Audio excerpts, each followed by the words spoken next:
వస్తా అంటే మా ఇస్మాయిల్ వచ్చేసి ఎవరినో బెదిరించినాడంటే ఇంకొక లీడర్ వచ్చి కంప్లైంట్ చెప్తాడు. 2 వార్డులు అయితే కొట్లాడుకోద్దండి కూడా నేను చెప్తాను. రాజకీయాల్లో ఇందాకేదో చెప్తాన్నాడు సోదరుడు ఎవరు అడుగుతా అంటే, రాజకీయాల్లో ఇది కూడా ఒక భాగం. నిరంతరం ఏదో ఒకటి డిస్టర్బెన్స్ ఉంటుంది, కానీ ఆ డిస్టర్బెన్స్ని హ్యాండిల్ చేయగలిగినోడే లీడర్ అవుతాడు.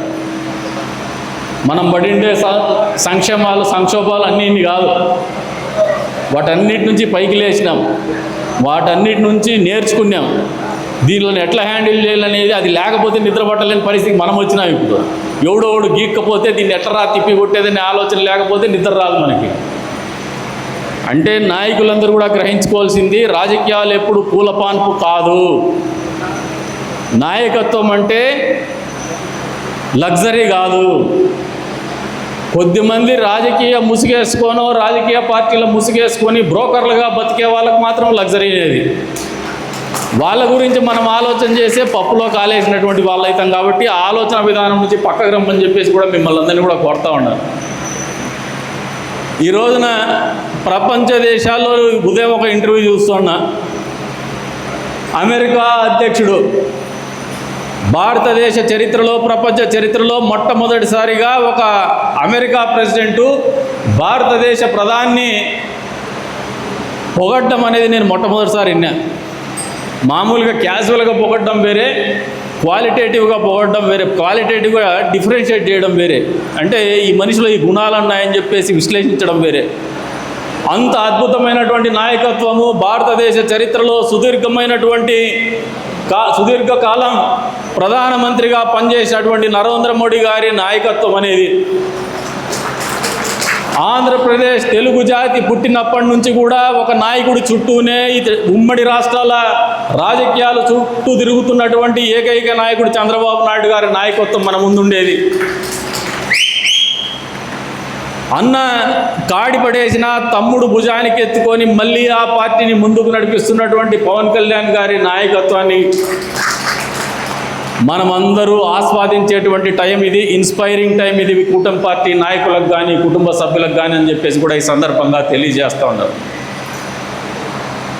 2 సంవత్సరాల కాలంలో మామూలుగా అధికార పార్టీకి చెందినటువంటి వాళ్ళు పనులు చేస్తూ ఉంటే, అప్పట్లో అధికార పార్టీకి చెందినటువంటి జగన్మోహన్ రెడ్డి మొగుడు పెళ్ళాలు మద్యం వ్యాపారం చేసుకున్నారు.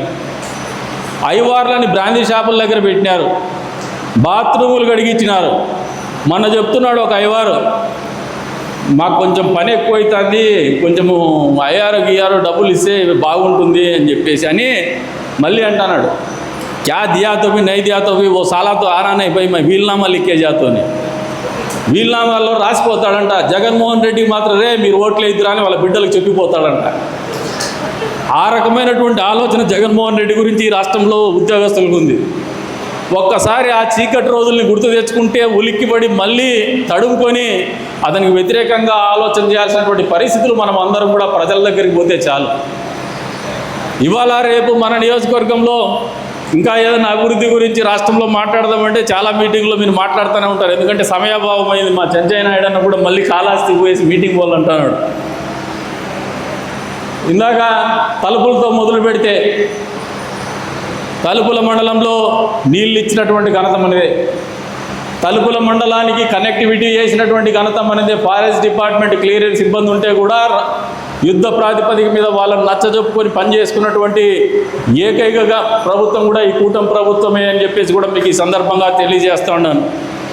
అంతేకాకుండా మీరు ఒకసారి ఆలోచన చేస్తే గత ప్రభుత్వ హయాంలో గంపెడు మన్నే లేదు గ్రామీణ ప్రాంత రోడ్లకి. ఒక్కొక్క మండలంలో 5 కోట్లు 6 కోట్లు దాదాపు 23 కోట్ల రూపాయలు మొదటి 6 నెలల్లోనే మండలాల్లో గ్రామీణ రోడ్ల కోసము ఇచ్చినటువంటి ఘనత ఈ ప్రభుత్వాన్ని అని చెప్పేసి కూడా ఈ సందర్భంగా తెలియజేస్తూ ఉన్నారు. అంతేకాకుండా మధ్యలో గ్యాప్ వచ్చి ఉండొచ్చు కొంచెం. ఈ గ్యాప్ ఎందుకు వచ్చిందంటే గతంలో ఉపాధి హామీ పథకం అనేది ఉండేది, జాతీయ ఉపాధి హామీ పథకం. ఆ ఉపాధి హామీ పథకాన్ని విబిజీ రామ్జీ పథకం కింద పేరు మార్చి గైడ్లైన్స్ మార్చినటువంటి పరిస్థితుల్లో మళ్ళీ కొత్త నిధులు ఇవ్వడానికి, రోడ్లకు డబ్బులు మంజూరు చేయడానికి, కొత్త పనులు మంజూరు చేయడానికి కొద్దిగా సమయాభావం అయింది. జూలై మొదటి వారంలో మళ్ళీ అందరూ అన్ని మండలాలకు కూడా గ్రామీణ ప్రాంతానికి రోడ్లు ఇచ్చేటువంటి కార్యక్రమం జరగబోతోందని చెప్పేసి కూడా మీకు ఈ సందర్భంగా తెలియజేస్తూ ఉన్నాను. అంతేకాకుండా కేంద్ర ప్రభుత్వం యొక్క చొరవతో, నరేంద్ర మోడీ గారి ఆశీస్సులతో రాయలసీమ ప్రాంతానికి హార్టికల్చర్ హబ్ కింద 30,000 కోట్ల రూపాయలు డబ్బులు మంజూరు చేస్తున్నటువంటి పరిస్థితులు గ్రామీణ ప్రాంతంలో ఉన్నటువంటి గ్రామాల దిశ, గ్రామీణ ప్రాంతంలో ఉన్నటువంటి రోడ్ల దిశ మార్చబోతుందనేది వాస్తవం అని మీకు అందరికీ కూడా తెలియజేస్తూ ఉన్నాను. మొన్న జరిగినటువంటి విస్తృత స్థాయి సమావేశంలో కూడా కార్యకర్తలకు చెప్పిన, హార్టికల్చర్ హబ్ కింద భవిష్యత్తు వచ్చే పనులు మీరు చేసుకోమని. వెనక బెంచ్ బ్యాక్ బెంచ్లో ఒక కామెంట్ చేస్తా అన్నారు, మళ్ళా తార్ రోడ్లు వస్తాయి, కాంట్రాక్టర్లు వస్తారు, మాకేం వస్తుందా అని. ఏ రోడ్లు వచ్చినా మీకు రావాల్సింది మీకు వస్తుంది అని చెప్పేసి కూడా మీకు ఈ సందర్భంగా తెలియజేస్తా ఉన్నారు. ఎప్పుడు కూడా రాజకీయం అనేది ఒక నిరంతర ప్రక్రియ. అధికారం అనేది 10 మందికి మనము మంచి చేసేటికి వాడడానికి ఉపయోగపడేటువంటి పరికరం ఇది. అంతేగాని మనం బతకలేక డబ్బు సంపాదించుకోవడానికి వచ్చేటువంటి కార్యక్రమం కాదు. పనిచేసే క్రమంలో అప్పుడప్పుడు డబ్బులు వస్తూ ఉంటాయి, అవి ఖర్చు అవుతూ ఉంటాయి. మామూలుగా ఇది ఎండమావిట అయిపోయేది. జోబులు నింపుకుందామనేవాడు సమాజం దృష్టిలో దోషిగా నిలబడిపోతాడు. అంతో ఇంతో డబ్బులు వచ్చిండేది మళ్ళీ సమాజానికి కష్టపడి ఖర్చు పెట్టేవాడు ఎప్పుడు నాయకుడుగానే మిగిలిపోతాడు. అతని జేబులు ఏమో డబ్బులు ఉండవు. అందుకని ఎండమావులు అంటాడు. ఇది కనపడతా అంటే వచ్చినట్టు ఉంటుంది, వచ్చేది ఏమి ఉండదు. మనం అందరూ 10 మంది కోసం బతకాల్సిన వాళ్ళమే. కాబట్టి వాస్తవాలకి రాండి, కైపు ఎక్కించుకోవద్దండి. వాడు ఉన్నో చూపిస్తారు. మామూలుగా సినిమా ఫీల్డ్ గురించి చెప్తాం మీకు. ఎంతసేపు సినిమా ప్రొడ్యూస్ చేసేవాడంతా రామానాయుడిని, దిల్ రాజుని చూపిస్తారు. వాళ్ళు సినిమా తీసినారు, కోట్లు సంపాదించేసినారు, 1000 కోట్లు సంపాదించేసినారు, మేము ఎందుకు సంపాదించలేదంటారు. ఎంతమంది రామానాయుళ్ళు ఉన్నారా ప్రొడ్యూసర్లు? ఎంతమంది దిల్ రాజాలు ఉన్నారా? 1, 2. మిగతా సినిమా ప్రొడ్యూసర్లు అంతా ఏమైనారా? పరిగెత్తా అంటారు, ఆడనీళ్ళు ఉన్నాయి రోడ్డు వెంబడితే ఇట్లా మెరుస్తా అంటే ఆ నీళ్ళని చూసి పరిగెత్తేదే. కానీ రాజకీయాలు కూడా అంతే.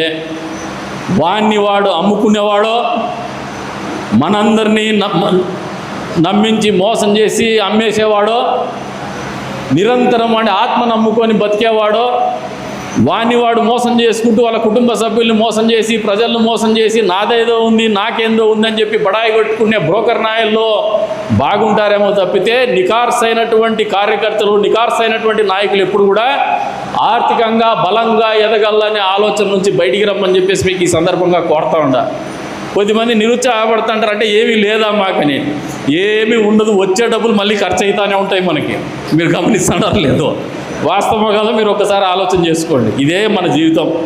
ఈ జీవితంలో బతుకుతాము, ఇట్లే ఉంటుందంటేనే మనకి సంతోషాన్ని ఇస్తుంది. కానీ దురాశ పెట్టుకున్నా ప్రపంచంలో అత్యంత నిరుత్సాహవంతుడు, అత్యంత దరిద్రుడు ఎవడంటే బాగా డబ్బు ఉండి పిసినాడతనం ఉండేవాడు. ఎవరు? జగన్మోహన్ రెడ్డి.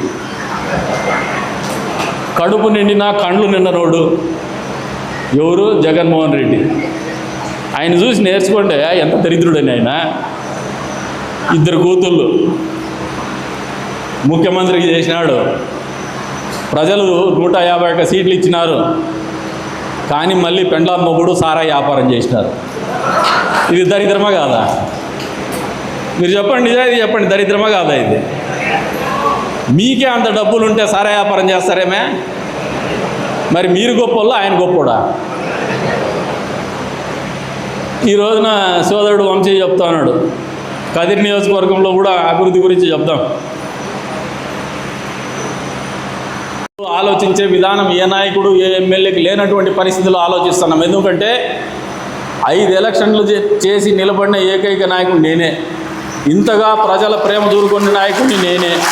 ఈ ప్రాంతంలో ప్రతి జీవితం గురించి, ప్రతి మనిషి కుటుంబం గురించి అవగాహన ఉన్నటువంటి వ్యక్తిని కూడా నేనే. ఈ ప్రాంతంలో ఉన్నటువంటి కష్టాలు తెలిసినటువంటి వ్యక్తిని నేనే. కాబట్టే ఈ ఊరికి ఏం చేస్తే మంచి జరుగుతుందో ఒక స్పష్టతతో ముందుకు పోతున్నా. ఎవరి కోసమో కాదు, అది మీ అందరి కోసం, వాళ్ళందరి కోసం, నమ్మిండే ప్రజల కోసం, నన్ను నమ్మి నడిపించినటువంటి కార్యకర్తల కోసం, నాయకుల కోసం పనిచేస్తా అని చెప్పే సందర్భంగా తెలియజేస్తూ ఉన్నాను. నరసింహస్వామి గుడిలో అవినీతి జరిగిందంటారు, మీరు ఎవరన్నా నమ్ముతారా? నరసింహస్వామి గుడిలో రోజు ప్రసాదం తెప్పించుకొని తింటా, అది రోజు చేస్తా. ఊర్లో ఉన్న ప్రతిరోజు కూడా నరసింహస్వామి ప్రసాదం అయితే తింటా. అంతకు మించి నరసింహస్వామితో ఆశించేది ఏది ఉండదు. రెండోది కోనేరు. అసలు ఈ కోనేరు గురించి ఎందుకు చర్చ వస్తుందో నాకు అర్థం కావడం లే. గతంలోనే మనం ప్రతిపక్షంలో ఉన్నప్పుడు స్వామి గుడిలో డబ్బులు ఖర్చు పెట్టి ఆ డబ్బులు మనం సంపాదించి ఇచ్చిందే స్వామికి, మనమందరం కష్టపడిండేదే. 80 లక్షల ఆదాయం ఉండే నరసింహస్వామి ఆదాయాన్ని ఈరోజు 20 కోట్లకు తీసుకుపోయినా, ఆ రోజుల్లో 11 కోట్ల చిల్లరకి తీసుకుపోయినా ఆ కష్టము, ఆ బాధ్యత మనం తీసుకున్నదే అని కూడా మీకు ఈ సందర్భంగా గర్వంగా చెప్తా ఉన్నా.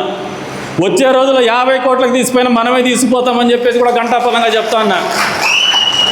ఆ డబ్బులు మొన్నటి రోజున కూడా నన్ను గిరి ప్రదక్షిణకి రోడ్డు వేయాలనే ఆలోచనతో అడిగితే నరసింహస్వామి డబ్బులు ₹1 కూడా నేను చేసే పనులకు వాడను, అది ఖచ్చితంగా ప్రభుత్వం నుంచి నిధులు తెచ్చి పనిచేస్తామని చెప్పినటువంటి ఘనత మందే. ఆ స్వామి డబ్బులు తీసుకొని కోనేరు కడతా ఉంటే ఆ రోజే ప్రశ్నించినాం, కాదయా ప్రభుత్వంలో ప్రజాప్రతినిధి ఉండావు, పోయేసి మీ ప్రభుత్వం దగ్గర ₹2 డబ్బులు తెచ్చి చేయవా, స్వామి డబ్బులు ఎందుకు ఖర్చు పెడతావు, మన స్వామి డబ్బులు స్వామి గుడికి ఉండి అని చెప్పినాం. తదుపరి మళ్ళీ వాళ్ళు చేస్తున్నటువంటి పని మనకు నచ్చక ఏ రోజు కూడా స్వామిని రాజకీయానికి వాడుకోకూడదని అక్కడికి కూడా పోయి మనం ఎప్పుడు కూడా తప్పుడు మాటలు మాట్లాడలే. ఈ రోజున కూడా సమాధానం చెప్పకుండా ఎక్కడ కూడా ప్రశ్నించినా కానీ ఓర్చుకుంటా అనేది. ఎందుకంటే మనందరి తలమానికం అది, కులం లేదు. సాయిబులకు నరసింహస్వామే, క్రిస్టియన్స్కు నరసింహస్వామే, కదిర్లో ప్రతి ఎస్సీ ఎస్టీ బీసీ మైనారిటీలకు ఓసీలకు అందరికి కూడా నరసింహస్వామే తలమానికంగా ఉన్నాడు. మన ఊరి తలమానికాన్ని మనం రాజకీయం చేసుకుంటే మనకంటే దౌర్భాగ్యుడు ఎవడన్నా ఉంటాడా? ఒక్కసారి ఆలోచన చేసుకోమంటాడు. మరి ఇటువంటి పరిస్థితుల్లో నరసింహస్వామి గుడిలోకి నీళ్లు పోతా అంటే దాన్ని ఏ రకంగా చేయాలని చెప్పేసి మేము ఆలోచన చేస్తే మొన్నటి రోజున మున్సిపల్ కమిషనర్ లేనటువంటి పరిస్థితిలో 4 రోజులు ఆలస్యమైంది. కానీ ప్రణాళిక ఏమీ వెనక్కిపోలేదు, ప్రణాళికలో జాప్యం జరగదు, కొత్త కమిషనర్ వచ్చినాడు, తొందరలోనే పూర్తి అయిపోతుందని చెప్పేసి కూడా మీకు ఈ సందర్భంగా తెలియజేస్తూ ఉన్నాను. సోదరుడు వంశీ పెళ్లి చేసుకొని హనీమూన్ పోయి వచ్చినాడు. బహుశా ఇక్కడ లైన్ అండ్ లెంగ్త్ మ్యాచ్ కావడంలే, day to day affair gap వచ్చింది. తటపటాయిస్తూ తిరువీధులకి ఇంకా మాకు 3 సంవత్సరాల టైం ఉంది, 3 సంవత్సరాల్లో చేస్తా అన్నాడు. నాకు 3 సంవత్సరాల టైం లేదు, 2026 డిసెంబర్ అనేది నేను పెట్టుకున్నటువంటి గడువు. 2026 డిసెంబర్ లోపలే 100కు 100% చేసి చూపిస్తామని చెప్పేసి కూడా ఈ సందర్భంగా తెలియజేస్తా ఉన్నాం. గిరి ప్రదక్షిణకు కూడా మనం రోడ్డుని మననే ఆర్డీఓ గారికి, తహసీల్దార్ గారికి, కమిషనర్ గారిని పంపించేసి సర్వే కూడా చేయమన్నాం. రేపటి రోజున సర్వే చేసేసి రోడ్డు ఇస్తున్నారు. మొదటి విడతగా ఫార్మేషన్ చేసి కంపలు గుండ్లు లేకుండా క్లీన్ చేసి ఇస్తాం. వచ్చే 6 నెలల్లో ఆల్రెడీ ఒక డిపిఆర్ఓ కన్సల్టెంట్కి ఇచ్చినాం. తిరువీధుల్ని కావచ్చు, అంతే స్థాయిలో గిరి ప్రదక్షిణని కావచ్చు. 60 అడుగుల రోడ్డు మనము తిరువీధుల్లో ఆలోచన చేస్తే ఇబ్బందులు పడతారేమో అనే ఆలోచనతో మొన్ననే మొదటిగా టెంపుల్ ముందర ఉన్నటువంటి రోడ్డు వాళ్ళకి సంబంధించినటువంటి ఆర్యవైశ్య కుటుంబాలను పిలిపించి మాట్లాడడం జరిగింది. విఘ్నతతో వాళ్ళకే వదిలేసినాం. మీరు ఒకసారి మాట్లాడుకోండి, ఎంత వెడల్పుతో మనం చేస్తే మంచి జరుగుతుంది, మీకు ఇబ్బంది లేకుండా, మిమ్మల్ని ఎవరిని నొప్పించి చేయాలనే ఆలోచన మాకు లేదని చెప్పేసి కూడా ఈ సందర్భంగా తెలియజేస్తాను.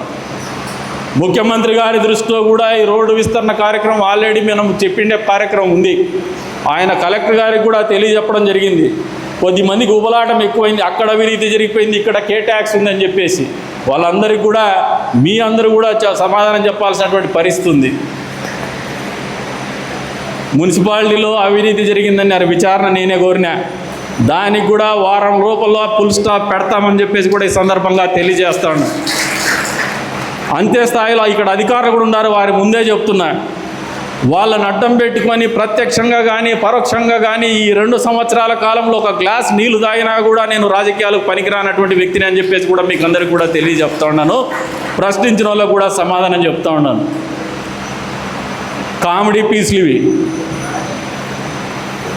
ఉత్తర డబ్బాలు. వీళ్ళు ఏదో మాట్లాడుతూ అంటారు కానీ మీ క్లారిటీ కోసం చెప్తున్నాయి ఇవి, వాళ్ళకు కాదు, ప్రజలకు చెప్తున్నాం. అంతేకాకుండా ఈ రోజున గిరి ప్రదక్షిణ ఇదే కాదు, తిమ్మమ్మ మర్రిమానికి ఉత్సవాలు చేయడానికి ఆగిపోలే మనం. ముఖ్యమంత్రి గారి దగ్గర 1-to-1 ప్రోగ్రాంలో అడిగితే డబల్ రోడ్డు కావాలంటే 3 కోట్ల చిల్లర రూపాయలు డబ్బులు మంజూరు చేస్తున్నామని చెప్పేసి ప్రధాన కార్యదర్శి గారికి చెప్పడం జరిగింది. ఇంకా ఒక ఎక్స్పీరియన్స్ సెంటర్ కూడా అక్కడికి మంజూరు చేస్తామని చెప్పేసి కూడా తెలియజెప్పడం జరిగింది. ఏదైతే పెద్దల్లంపల్లి దగ్గర ఉన్నటువంటి టూరిజం సర్క్యూట్ కోసము ప్రతిపాదనలు ఉన్నటువంటి 6 కోట్ల చిల్లరని కూడా తిమ్మం మర్రిమాను కటారిపల్లికే కేటాయించాలన్నటువంటి పరిస్థితులు మీకు అందరికీ కూడా సుస్పష్టం చేస్తా ఉన్నా. మామూలుగా రొటీన్లో జరిగేటి మీరు చేస్తూ ఉన్నారంటారు. పక్కనే ఉంది మైనారిటీల కోసం కట్టినటువంటి పాలిటెక్నిక్ కావచ్చు, రెసిడెన్షియల్ స్కూల్ కావచ్చు. ఇది రొటీన్లోనే గతంలో మా కూటమి ప్రభుత్వం అధికారంలో ఉన్నప్పుడే 18 కోట్ల రూపాయల డబ్బులు వస్తే డబ్బులు తక్కువ ఉన్నాయని పనులు పెండింగ్ పెట్టుకుంటే కాంట్రాక్టర్కి బిల్లులు ఇవ్వనటువంటి పరిస్థితుల్లో మళ్ళీ మా ప్రభుత్వం వచ్చిన తర్వాతే దానికి డబ్బులు ఇచ్చి పనులు పూర్తి చేసినటువంటి ఘనత మా ఈ ప్రభుత్వానికి దక్కుతుంది, కూటమి ప్రభుత్వానికి దక్కుతుందని సందర్భంగా తెలియజేస్తున్నాను. ఇది రొటీన్లో రాలా, ఎమ్మెల్యే చొరవ చేసి ముఖ్యమంత్రి గారి దగ్గర కొట్లాడితే వచ్చిండేది. ఇది ఊరికే రాలా, ఎమ్మెల్యే, స్థానిక ఎమ్మెల్యే దాని గురించి ఆలోచన చేస్తే దాని గురించి ఒక డెలిగేషన్ తీసుకొని కౌన్సిలర్ని పిలిచబోతే వచ్చిండేది ఇది. మీరు ఎప్పుడైనా మీ మొఖాలకి 5 సంవత్సరాల కాలంలో దాని పక్కకు పోయి వచ్చినారేమే, కమిషన్లు కొట్టేసి ఇంట్లో పండుకున్నారు. మా వాళ్ళకి ఇంకా బాగా తెలుసు. ఆర్ఓబి, ఇక్కడ ఒక ఆర్ఓబి కుటాగుల దగ్గర, ఈ 2 ఆర్ఓబిలు పూర్తిగానటువంటి పరిస్థితుల్లో చొరవ తీసుకొని అక్కడ భూస్వాములకి నా వంతుగా కూడా 4 రూపాయలు డబ్బులు కల్పిస్తేనే ఆర్ఓబిలో ఆ ల్యాండ్ లార్డు భూమి అందించినటువంటి పరిస్థితి, అది వాడుకలకి తీసుకొచ్చినటువంటి పరిస్థితి. కుటాగుల దగ్గర ఉండే ఆర్ఓబికి అంతే స్థాయిలో బైపాస్ కూడా ఇక్కడ ఈ ఎండ్లో ఉన్నటువంటి పీవీఆర్ ముందు ఉన్నటువంటి పరిస్థితుల్ని అక్కడ వాహనాల రాకపోకలకు సౌకర్యం కల్పించిండేది మనం అధికారంలోకి వచ్చినాక కలెక్టర్ గారితో మాట్లాడి చొరవ చూపితేనే ఆ కార్యక్రమం వాస్తవ రూపం దాల్చింది. ఈ రోజున వాళ్ళకు ఊపిరాటంలా ఇంకో వైపు ఉండడానికి ఉండేటువంటి బైపాస్ కూడా పూర్తయినటువంటి పరిస్థితుల్లో కోర్టులో ఒక లిటిగేషన్ వేసేసి దాన్ని అడ్డం పెట్టుకొని మళ్ళీ దాంతో ఆడుతున్నారు. కానీ ప్రజలకు మంచి చేసేటువంటి ఆలోచన వీళ్ళకి ఎక్కడ లేదు. అది కూడా పూర్తి అవుతుంది, అక్కడ అడ్డుకోలేరు, తాత్కాలికమే కానీ 100% పూర్తి అవుతుందని చెప్పేసి కూడా ఈ సందర్భంగా తెలియజేస్తున్నారు.